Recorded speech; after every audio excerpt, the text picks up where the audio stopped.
सर्वप्रथम रुद्राभिषेक में रुद्र और अभिषेक ये दो शब्दों का प्रयोग उसमें हुआ है। रुद्र भगवान शिव का एक जो है स्वरूप है और अभिषेक, अभिषेक का मतलब अनेक जो है द्रव्यों से, पदार्थों से उनको अभिषिक्त किया जाता है। तो इस प्रकार के जो है रुद्र का अर्थ होता है रुतम द्रावयत इति रुद्र, अर्थात जो है दुख को समाप्त करने के जो शक्तिशाली जो देवता हैं। गोस्वामी तुलसीदास जी ने तो कहा भावी मेट सकहि त्रिपुरारी, भाग्य को भी बदलने वाले भगवान शिव है। और उनका अभिषेक बहुत ही महत्वपूर्ण है, बहुत ही इसका महत्व है। वायु पुराण में तो इसकी इतनी व्याख्या की गई है, विशेष करके शिव पुराण के रुद्र संहिता में बहुत ज़्यादा व्याख्यान है।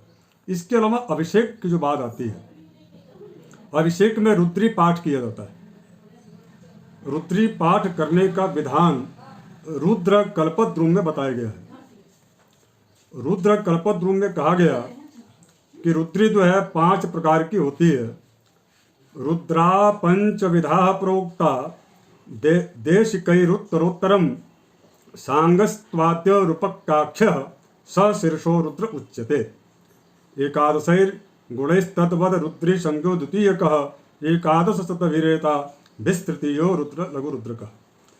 लघ्वेकादश भी प्रोक्तो महारुद्रश्चतुर्थकः पंचमहस्यान महारुद्रे एकादश विरंतिमः। अतिरुद्र समाख्याता, इस प्रकार से जो है रुद्री का है। तो रुद्री का जो पाठ है उसमें 10 अध्याय है और 10 अध्याय का पाठ जो है एक आचार्य के द्वारा किया जाए और उसके समक्ष जिस यजमान के लिए यह पाठ किया जाता है, यजमान के निमित्त जो है वह जो है संकल्प लेकर के उनके समक्ष बैठे। अर्थात एक आचार्य पर एक जो है यजमान या एक यजमान के लिए एक ही आचार्य की नियुक्ति करके उस आचार्य के द्वारा इस रुद्री का षडंग जो है अभिषेक कराया जाना चाहिए। यह रुद्र कल्पद्रुम में इसका स्पष्ट रूप से संकेत है।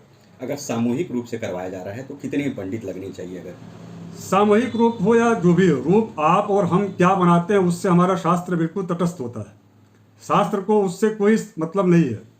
शास्त्र का जो नियम है बिल्कुल जो है या उसको जो उसके बारे में जो बताया गया है वह बिल्कुल स्पष्ट है कि एक जो है यदि षडंग रुद्र का अभिषेक यदि आप रुद्राभिषेक करवा रहे हैं तो उसमें एक आचार्य हो और वह उसका पाठ कर रहे हों।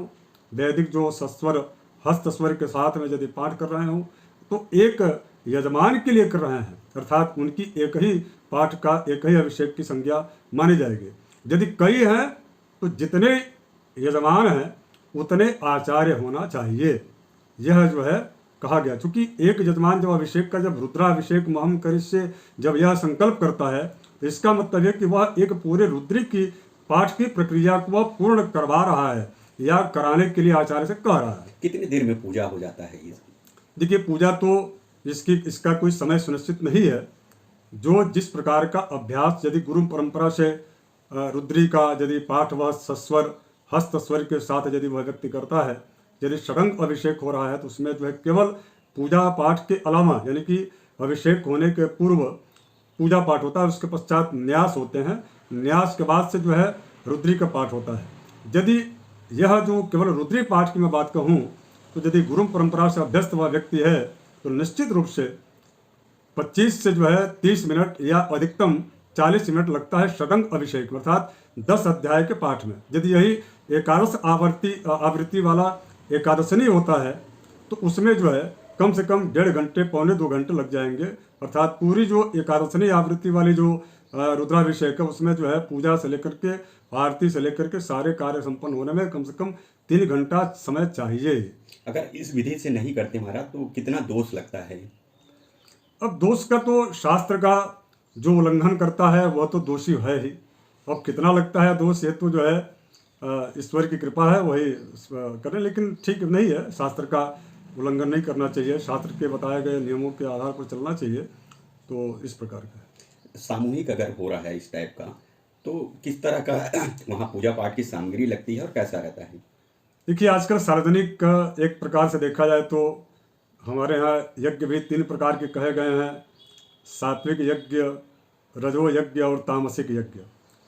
तो जो सात्विक जो यज्ञ है वह तो जो है निश्चित रूप से शास्त्र का उसमें पूर्ण रूप से परंपराओं का निर्वाह किया जाता है, आचार्य के द्वारा भी, यजमान के द्वारा भी। आजकल जो आप बोल रहे हैं सार्वजनिक, वह राजनीतिक यज्ञ ज़्यादा दिखता है, मुझे सात्विक यज्ञ नहीं दिखता वो।